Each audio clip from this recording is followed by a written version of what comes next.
न खाऊंगा न खाने दूंगा कहने वाले नरेंद्र मोदी जी के समय में एक जज के घर में इस प्रकार से 15-15, 20-20 करोड़ मिल रहा है। लगता है कि एक दिन की कमाई है।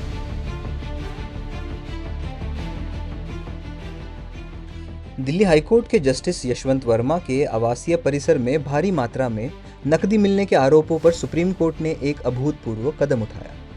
शनिवार को शीर्ष अदालत ने इस मामले से जुड़े दस्तावेज, जांच रिपोर्ट, वीडियो और तस्वीरें अपनी आधिकारिक वेबसाइट पर सार्वजनिक कर दी। साथ ही दिल्ली हाईकोर्ट के मुख्य न्यायाधीश D.K. उपाध्याय द्वारा दी गई जांच रिपोर्ट और जस्टिस वर्मा की प्रतिक्रिया को भी सार्वजनिक कर दिया गया। बता दें कि 14 मार्च की रात जस्टिस वर्मा के घर पर आग लगने की सूचना पुलिस को मिली थी। दिल्ली पुलिस द्वारा साझा किए गए वीडियो में घटनास्थल पर जल चुके नोटों से भरे बोरे दिखाई दे रहे थे। दिल्ली हाईकोर्ट के मुख्य न्यायाधीश को इस घटना की जानकारी 15 मार्च को शाम 4:50 पर दिल्ली पुलिस कमिश्नर ने दी। इसके बाद हाईकोर्ट के रजिस्ट्रार को मौके पर भेजकर जांच रिपोर्ट तैयार करने को कहा गया। रिपोर्ट के अनुसार जिस कमरे में आग लगी थी वहां केवल जस्टिस वर्मा के घर में रहने वाले लोग ही जा सकते थे। इसमें नौकर, माली और CPWD के कर्मचारी शामिल थे। सुप्रीम कोर्ट ने जस्टिस यशवंत वर्मा का जवाब भी सार्वजनिक किया। उन्होंने आरोपों को सिरे से खारिज करते हुए कहा कि जिस स्टोर में घटना हुई वह उनके मुख्य आवास से अलग था और वहां कोई भी सामान रखा जाता था। उन्होंने ये भी दावा किया कि उनके या उनके परिवार के किसी भी सदस्य ने उन कमरे में कैश नहीं रखा। उन्होंने मीडिया पर बिना किसी जांच के गलत खबरें फैलाने का आरोप लगाया और कहा कि ये उनके खिलाफ एक गहरी साजिश है। जस्टिस वर्मा ने यह भी कहा कि जब घटना हुई तब वो और उनकी पत्नी घर पर मौजूद नहीं थे। इस पर विपक्ष की ओर से तीखी प्रतिक्रियाएं आई। कपिल सिब्बल ने सुप्रीम कोर्ट में पारदर्शिता बढ़ाने की बात कही। वहीं संजय राउत ने आरोप लगाया कि न्याय व्यवस्था भ्रष्ट हो गई है। आइए सुनते हैं इन नेताओं ने क्या कहा।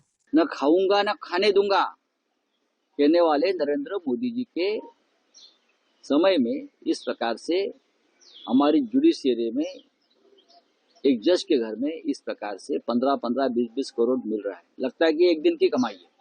सब लेकिन इस चीज को ऐसा बताया जा रहा है कुछ मात्रा में मिला है। ये मात्रा का जो आंकड़ा है वो बताया नहीं जा रहा। मात्रा में ऐसा है, ये मात्रा एक दिन की कमाई का है हाईकोर्ट जज के। ऐसे लोग बोल रहे दिल्ली में था।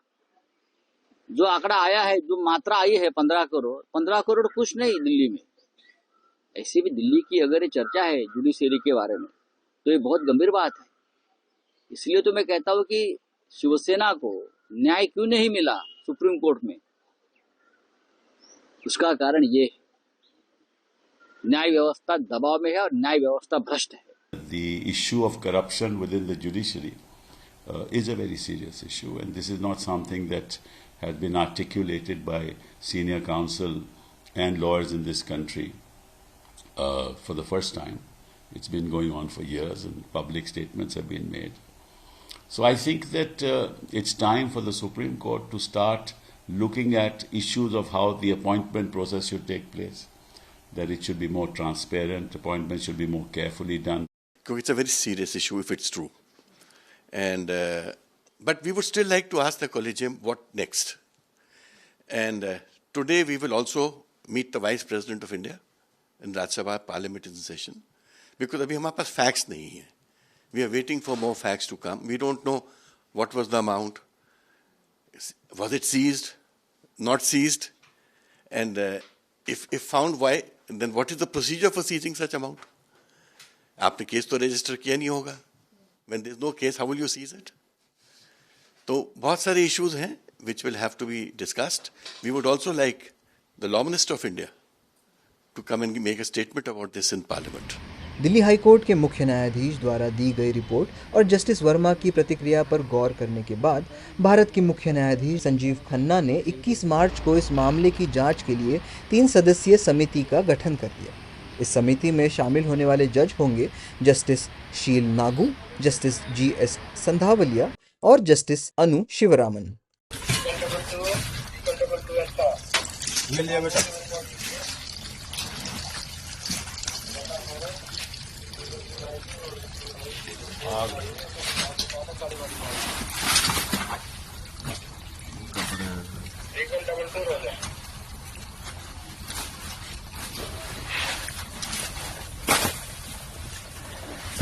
करना फिर लाइट इसको ये चलाने के लिए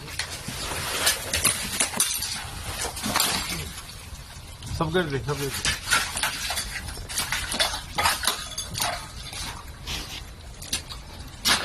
ये भी लिया महात्मा गांधी में आग लग रही है भाई वहाँ लिया